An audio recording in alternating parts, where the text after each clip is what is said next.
Say, good evening, everyone. Thank you for joining us tonight.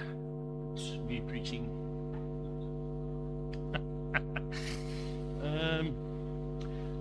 So tonight we'll continue with this series, Enjoying God. And tonight we're going to look at the heading, In Every Pleasure, we can enjoy the Father's generosity. In this sermon, we'll see the key message that God the Father is not reluctant in giving joy. God created a world full of pleasures, not because we deserve them, not because they are necessary for our survival, but because He is a generous Father. Every enjoyable experience is intended to become an occasion for gratitude, worship, and deeper fellowship with God as our Father. Just a question. Have earthly fathers helped, hurt, or distorted your view of God as your Father? Some people may have a difficult time relating to God as a father. Fatherhood is an idea that we're all familiar with, some positive, some negative, and some imaginary of an idea of a father. This may cause us to project our expectations and our experiences of what the Father should be or has been onto our Heavenly Father. Example, a boy who longs for a dad might find it difficult in seeing God the Father as fulfilling that role. The same with a girl maybe that feels she must succeed in sport or in school to earn her father's approval. May see the relationship with God the Father the same way, seeking His approval for everything that she does. For others, the word Father may bring some memories of neglect or even abuse. However, the essence of fatherhood is found in God, not in human beings. So we need to see God the Father beyond our earthly comparisons. I'm going to read that again. The essence of fatherhood is found in God, not in human beings. So we need to see God the Father beyond our earthly comparisons. We need to see and acknowledge God the Father as the provider for our needs. When we look at Matthew 7 verse 9 to 11, where Jesus talks about the son who asks his earthly father for bread, and even his earthly father won't give him a stone. We also see that God is a loving correcting us. When we look at Hebrews 12 verse 5, it talks about how our Lord disciplines those He loves. Also, God gives His wisdom, as Brendan said this morning, 2 Timothy 3:16. Paul talks about scripture that is profitable for teaching, for reproof, for correction, and for training in righteousness. God our Father always welcomes us back. When we look at Luke 15 verse 11 to 32 about the prodigal son, where Jesus talked about the son who ran away and he came back, and his earthly father welcomed him back with open arms, rejoicing and celebrating. How much more will our Heavenly Father welcome us back when we return to Him?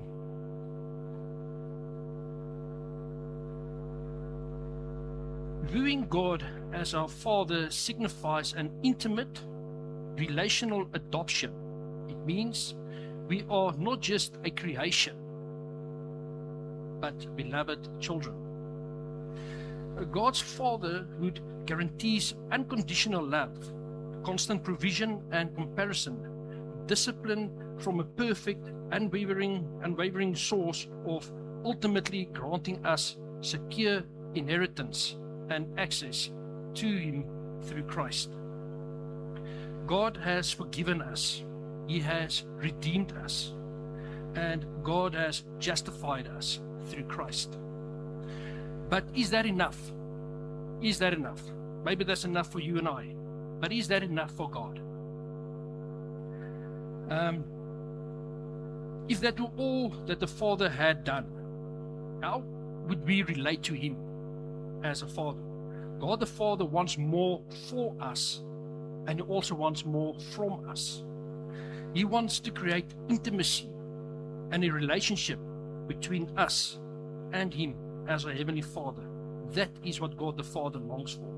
So there's a little thing that I got from Jacques from the PMB WhatsApp ministry that I took there from Jonathan Edwards. So God created man for nothing else but happiness. He created him only that he might communicate happiness to him. The happiness of the creature consists in rejoicing in God, by which also God is magnified and exalted. Let's pray together. Our Heavenly Father, Jesus Christ, Holy Spirit, thank you very much for this opportunity that you've given me once again to come and preach your word to those who are hearing your word.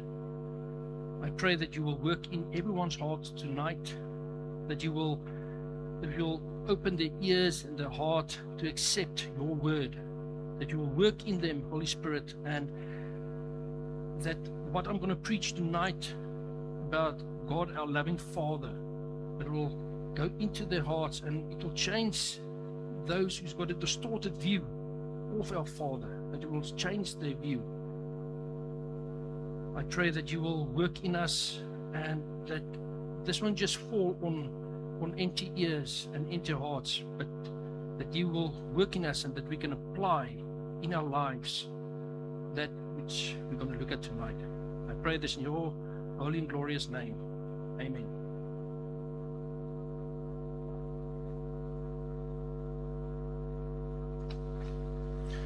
So tonight we're going to look at 5 treasures. The first one, the concept of God the Father. The second one, Christians being adopted by God. Then third, it starts with love, loved in Christ. Fourth, receiving our everyday blessing as His gift, and gratitude leads us closer to God. And then we're going to end with, you are the Father's pleasure in a fathered world. So you can turn to 1 John 3 verse 1.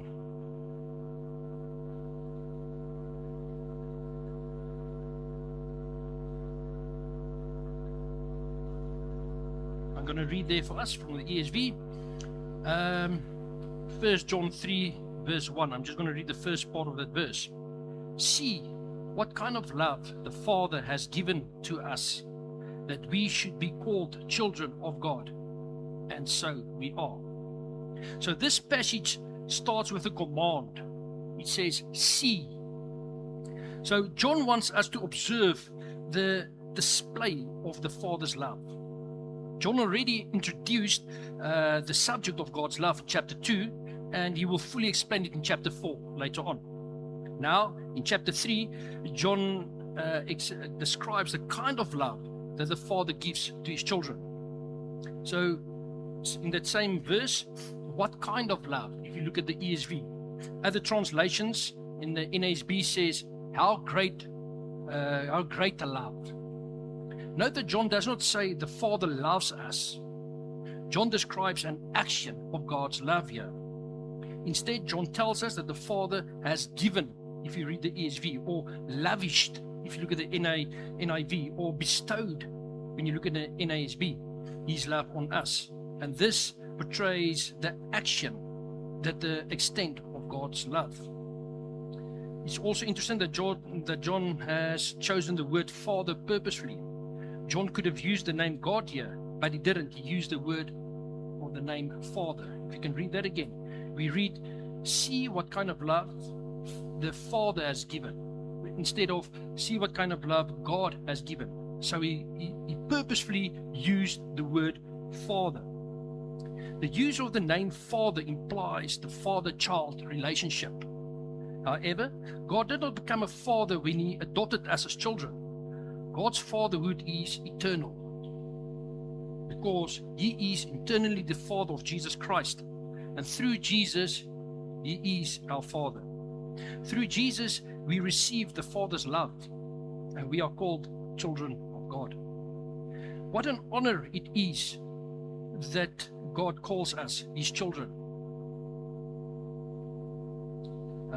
He gives us assurance that as his children, we are heirs and co-heirs with Christ, according to Romans 8, verse 17. John also tells us that God has given the right to become children of God to all who in faith has received Christ as Lord and Savior. When we read John 1, verse 12. John 1, verse 12, that states, "But to all who did receive him, who believed in his name, he gave the right to be called or to become children of God."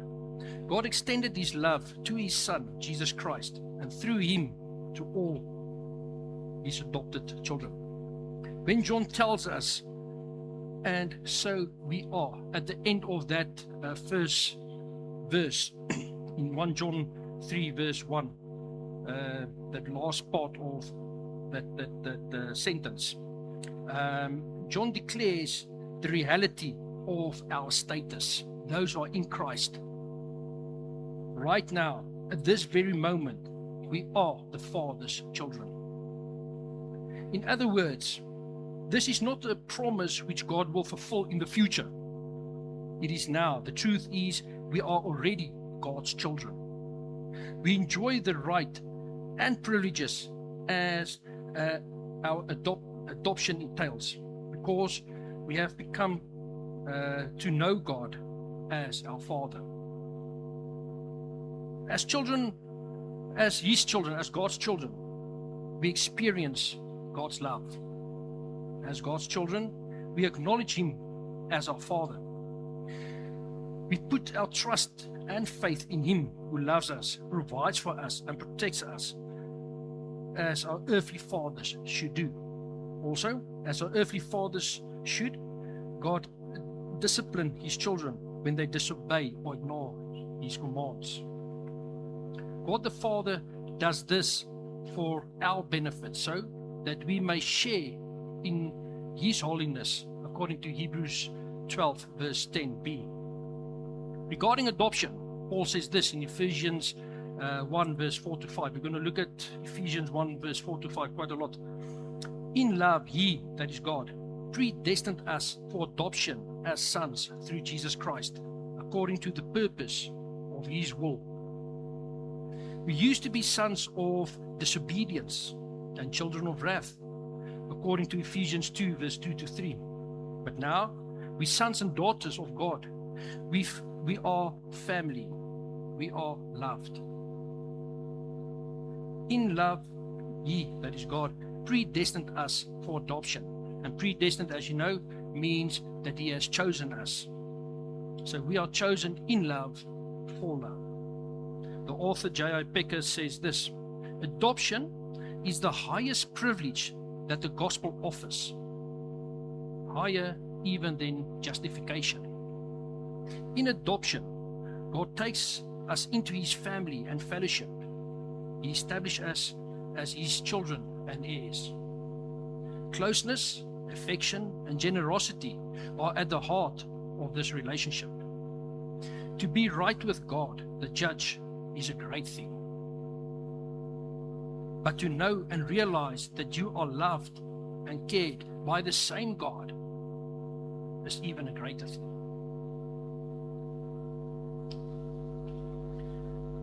The second treasure: Christians being adopted by God. We're going to look there at Romans 8, verse 15b. To adopt someone is to take or to make that person a legal son or daughter. Adoption is one of the metaphors used in the Bible to explain how Christians are being brought into the family of God.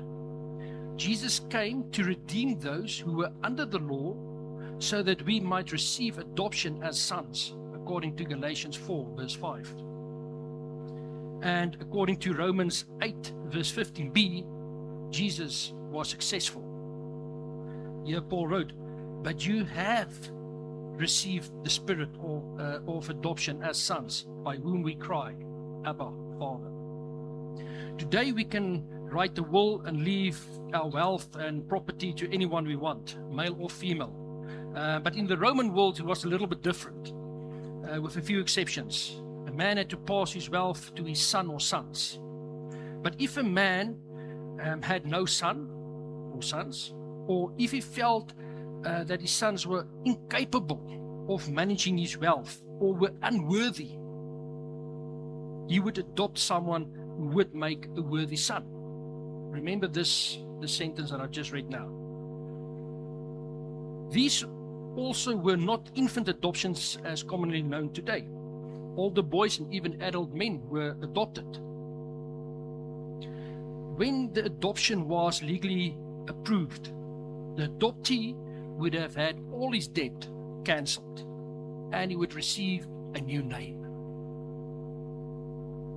He would be the legal son of his adopted father and entitled to all the rights and benefits of a biological son. In Galatians 4, verse 4-7, Paul wrote, "In the same way, we also, when we were children, were enslaved to the elementary principles of the world. But when the fullness of time had come, God sent forth his Son, born of a woman, born under the law, to redeem those who were under the law, so that we might receive adoption as sons. And because you are sons, God has sent the Spirit of his Son into our hearts, crying, Abba, Father. So you are no longer a slave, but a son. And if a son, then an heir through God." So, if you are in Christ, you are no longer a slave, but a son, a daughter. And since you are a son, a daughter, you are also an heir of God. In this passage, Christians are born enslaved, but Jesus buys them out of slavery, and they are adopted by the Father and given the Spirit. So now they are heirs.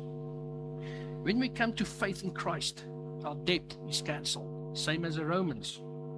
We are given a new name, same as the Romans. And we were given all the rights that the heirs of God possess.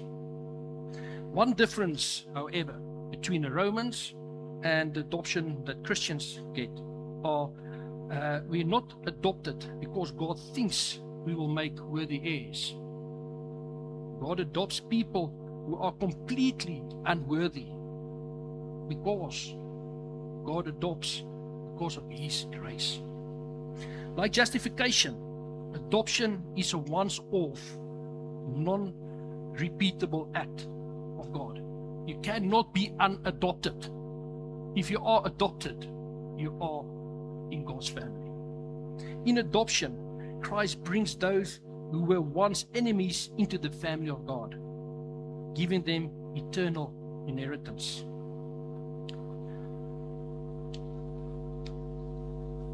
The English Puritans held that adoption was a central benefit of redemption because it encompasses the totality of what it means to be brought into a saving relationship with God the Father.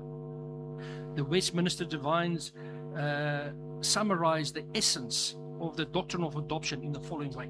They state, adoption is an act of the free grace of God in and for his only Son, Jesus Christ, whereby all those that are justified are received into the number of his children, have his name put on them, the Spirit of his Son given to their name, and under his fatherly care are and dispensations means distribution of things, admitted to all the believers, or to all the liberties and privileges of the sons of God, made heirs of all the promises and fellow heirs with Christ in glory. R.C. Sproul wrote the following: because of the Father's love for Christ, the Father has adopted us into the royal family, making us joint heirs with Christ. We are the beloved of the Father, because he, that is Christ, is the beloved of the Father. And we ought never to forget that. He is the eternal object of the Father's affection, that is Christ. And we are the Father's gift of love to his Son. We are adopted by the Father in Christ, and the Father loves us because we are in the Son. With adoption, you and I, those are in Christ, you and I belong to God's family. We bear God's name. We enjoy the fatherly care. We inherit God's promises, and we share in Christ's inheritance.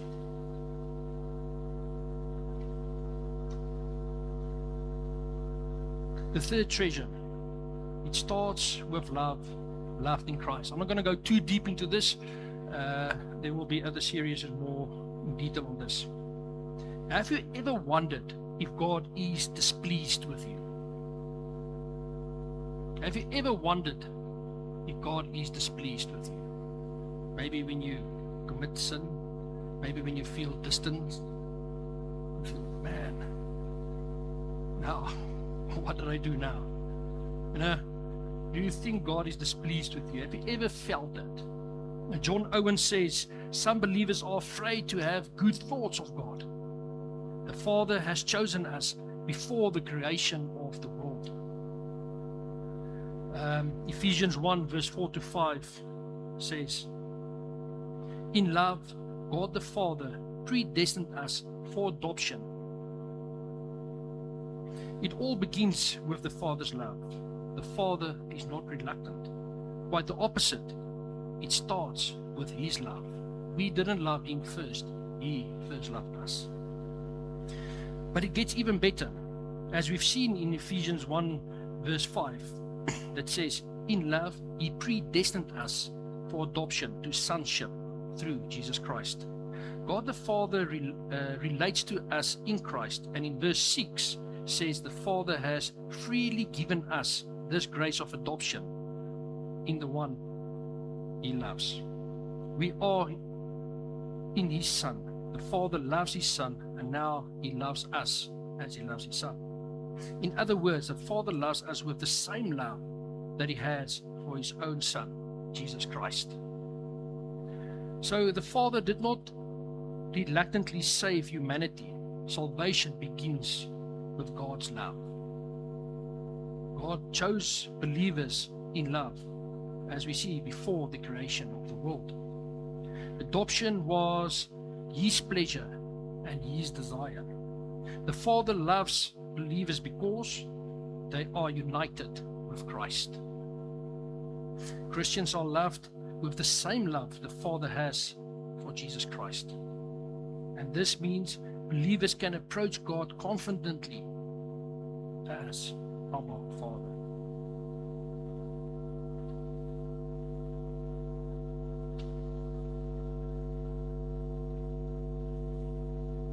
The fourth treasure, receiving our everyday blessings as his gift, and gratitude leads us closer to God. We receive our everyday blessing as a gift from the Father, even in his creation. This world is a magical place.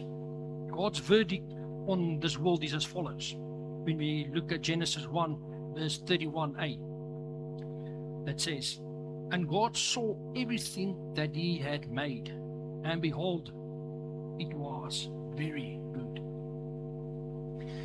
It's a world of wonders. If you go outside and you pick up anything from nature, anything, you will hold in your hand something wonderful. We live in a world with an excess of beauty, a redundancy of beauty for us to enjoy.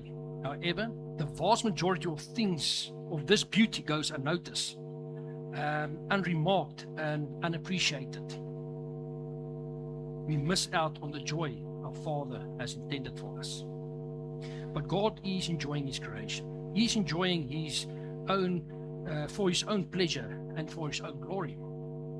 The psalm writer in Psalm 104:31, Psalm 104 verse 31 says, May the glory of the Lord endure forever. May the Lord rejoice in his works. God the Father gave this beauty to us as an everyday blessing to enjoy and his gift for us. We read in Psalm 108 verse 3 to 8. Psalm 108 verse 3 to 8. When I look at your heavens, the work of your fingers, the moon and the stars which you have set in place, what is man that you are mindful of him, and the son of man that you care for him? Yet you have made him little lower than the heavenly beings and crowned him with the glory and honor. You have given him dominion over the works of your hands. You have put all things under his feet, all sheep and oxen, and also the beasts of the field, the birds of the heavens, and the fish in the sea, whatever passes along the path of the seas. So, enjoy the Father's gift as his creation and giving him thanks for it. Giving God thanks is a powerful act. We all too easily focus on what we lack and then feel disconnected. But gratitude redirects our thoughts away from the trifles and that we lack and towards an amazing blessings that are already ours. Gratitude lifts our eyes from the gift up to the giver. In other words, gratitude leads us closer to God, that intimacy and relationship with God the Father. You know the historical account where Jesus healed the 10 lepers. I almost said leopards. Lepers in Luke 17 verse 11 to 19. All 10 were healed on their way to the priest, but only one turned around and came back to Jesus. Only one. The one that came back to Jesus came back with gratitude. Gratitude brought him back to Jesus. Gratitude will bring us closer to the giver. Capital letter G. Capital letter G. The fifth treasure. You are the Father's pleasure in a fathered world. We've seen it's the Father's pleasure to adopt us. You are his pleasure. We read what Paul wrote about our adoption, that it was in accordance with God's pleasure and will. Ephesians 1 verse 5. Richard Sibbes said, "What a comfort is this, that seeing God's love rest on Christ, as well pleased in him, we may gather that he is also well pleased with us, if we be in Christ." God the Father saved us so that we can share that love. If you are in Christ, you will always bring pleasure to the Father. He sees you and he smiles with delight. He adopts us into his family. He's not just the Father of Jesus, he's also our Father as well. We can call him our Father. John Owen says this: the greatest sorrow you can lay on the Father, the greatest unkindness you can do to him, that is to God, is. And then he leaves a space. Take a second or two. I'm going to read this again. Take a second or two and think about it. The greatest sorrow you and I can lay on the Father, the greatest unkindness you and I can do to him is.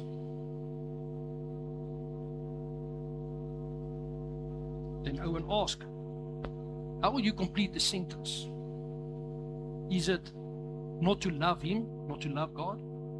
Is it not to live godly lives? Is it not to serve others? Owen says, you can no way more trouble or burden the Father than by not believing in his love for you. Amazing. What this says is refusing to believe that God the Father deeply and unconditionally loves you is the absolute greatest way to grieve or hurt God the Father. This is how R.J.K. Law states it. The greatest sorrow and burden you can lay on the Father, the greatest unkindness you can do to Him, is not to believe that He loves you. But why? Why? Because the whole plan of salvation has its goal, your adoption as God's beloved child. God sent His Son, condemned His Son, and abandoned His Son on the cross so that you can come close, so that you can be His child. To doubt the Father's love, to reject His family, to stand at a distance, that is the greatest unkindness you can show to God. First and foremost, you have communion with the Father by believing He loves you. What does a fathered world mean for us today, in our day-to-day? Think back over the past week at all the good things you've enjoyed. The food, the achievements, the family and entertainment. Think of the beauty. Think of the laughter and the tears of joy. Think of the love. These are all signs of the Father's care. One way we relate to our Father, one way we enjoy Him, is to see these things as God the Father's gift in this world to us. In Luke 12, Jesus invites us not to worry. Verses 22 to 31, Jesus tells His disciples not to worry about their daily needs like food and clothing.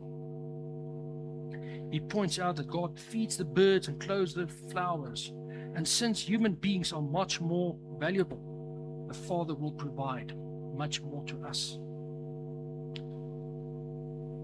Twice, Jesus invites us to consider the world around us in these passages.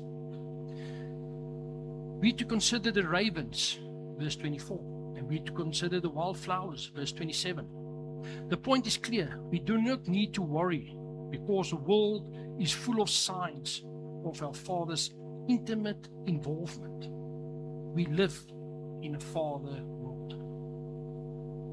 Jesus invites us to see the intimate involvement of God, to see the fathered world.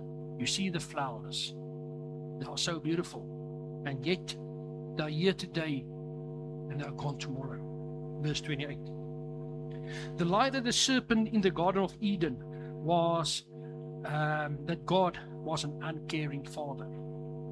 Satan didn't dispute God's existence. He didn't dispute God's power. The lie was that God doesn't care. All the evidence was to the contrary. God placed Adam and Eve in a place of security and plenty. His provision was complete.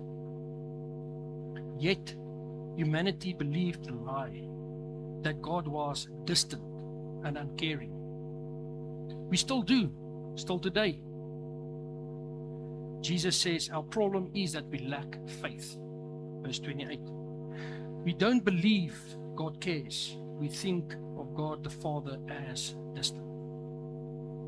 This leads to the thinking of a world that is unfathered. I'm just going to play a short video.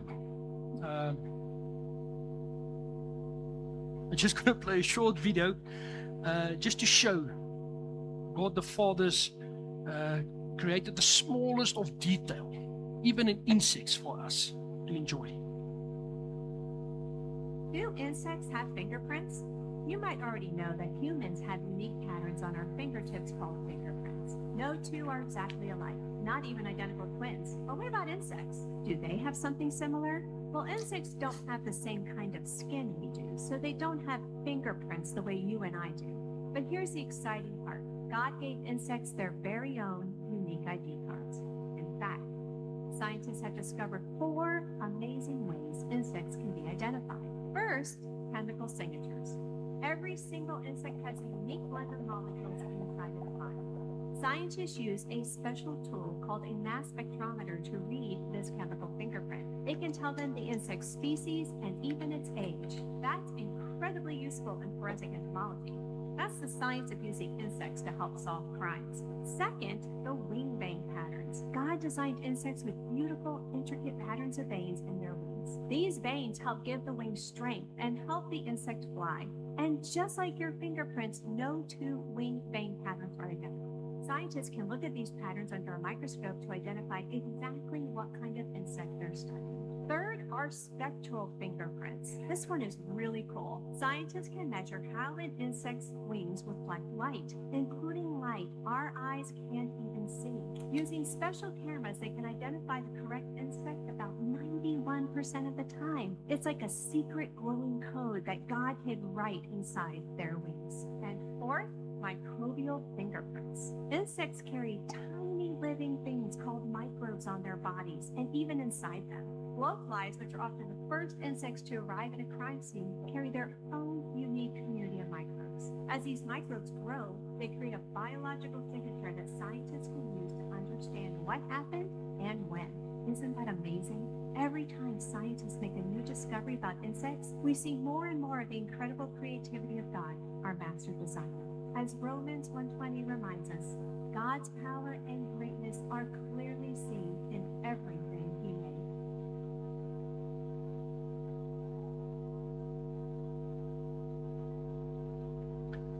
So to end off tonight, I'm putting everything into practice. John Calvin said, all the things we enjoy are ladders by which we may climb up nearer to God. He warns, however, that there is nothing into which we more easily fall than into a forgetfulness of Him, that's being God the Father, especially when we enjoy peace and comfort.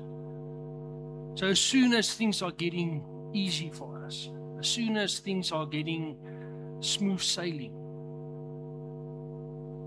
we forget about God. Think back over the past week at all the good things you have enjoyed. Identify 3 things to give God thanks for. Just 3 things. Imagine these things being handed to you by God personally as a gift.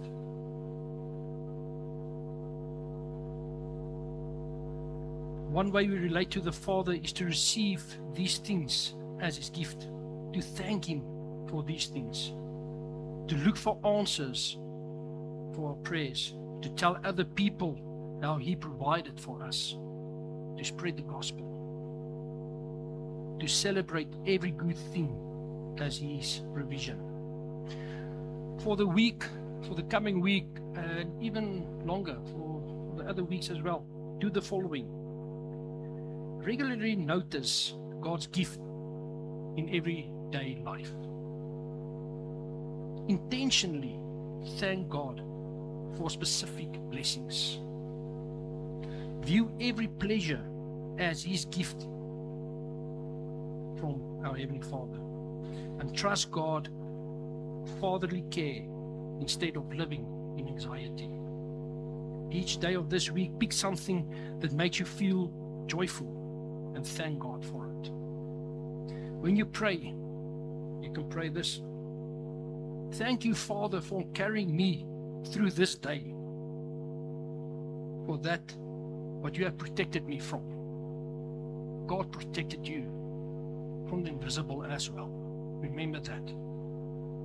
Forgive me for what I have done wrong today, my words, my thoughts, and my reactions. And lastly, Father, please take what I cannot control, the worry, the weight, and the things I keep on replaying in my mind. Please quiet my mind and restore my peace, letting me know you are perfectly loving, kind, and a protecting Father that gives good gifts to His children. Let's pray.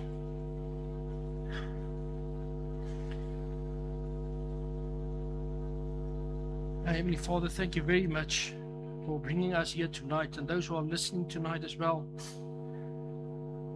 Thank you for letting us enjoy you as our Father. Holy Spirit, work in us. Let us see God as our Father. Let us enjoy Him as our Heavenly Father. His gifts, His protection, His love for us. Let us enjoy Him. Father, thank you very much for your blessings. Thank you very much for your care as a father for a child. For those who don't know you yet, for those who are unaware of your love for them, Holy Spirit, I ask that you will work in their hearts, that you will change their hearts, that they will recognize God's love for them, God the Father's love for them, that they can see God as a Father. They will go to God with open arms, as He is ready with open arms, waiting for them. Please work in everyone. Change our hearts, change our minds, change our views, change our thoughts. If we have any distorted views of God our Father, I pray that you will guide us and help us, and you will bless us this week coming. And thank you very much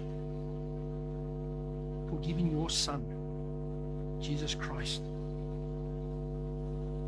that died for my sins, that died for our sins, that we don't have to face the wrath that we so deserve.